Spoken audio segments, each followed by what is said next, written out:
I had suspicion that this might happen, but seeing captains of clean water actually being called out by the sheriff's office is highly concerning.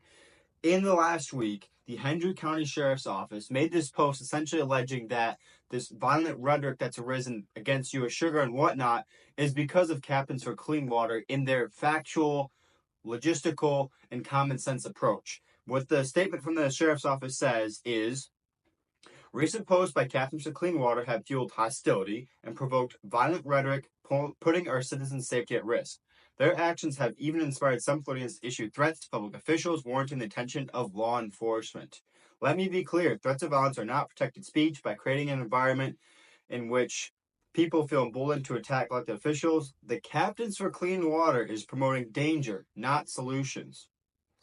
We will not tolerate threats, harassments, or calls to violence online or otherwise. Now, this is the most concerning part, is that they're linking online violent, threatening rhetoric, which is wrong. And Captains for Clean Water has always said that. And I know them personally, they absolutely stand by that.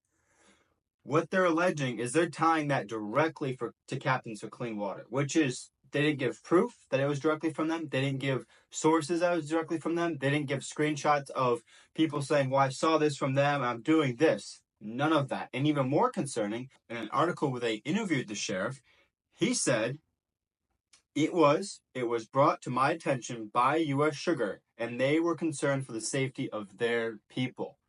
So, absolutely, people should not be making threats. But the fact that you can have a large corporate company go to the sheriff and say, there's these threats happening, it's them over there, we were given no proof, this should be innocent till proven guilty in America.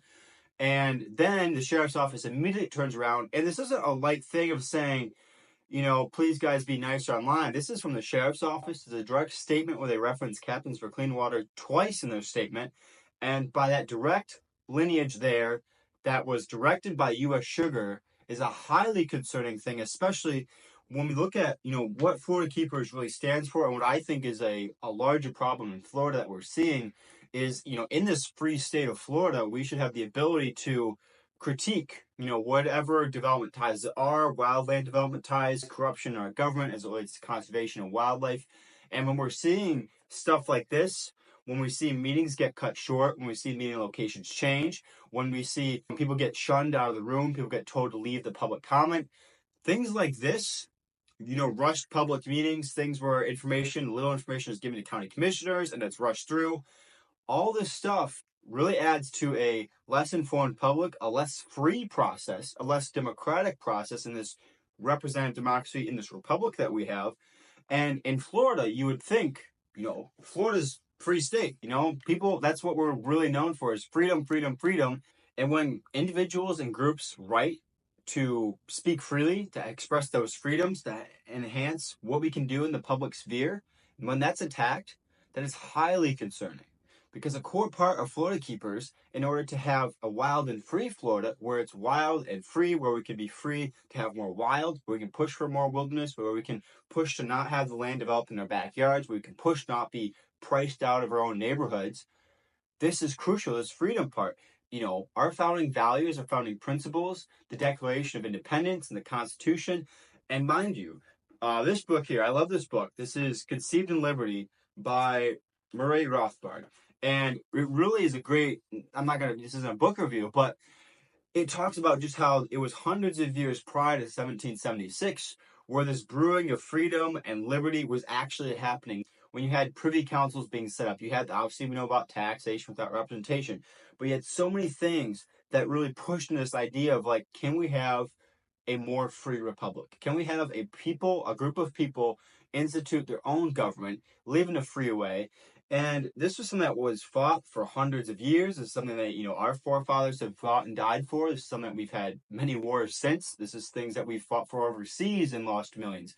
This is something that isn't taken lightly, and it shouldn't be ignored. And seeing this kind of concerning stuff, even on something you can say minuscule like environmental and conservation stuff in Florida being, the liberties being intact, it does matter, because we can't let a modernizing Florida, lose these freedoms that we have.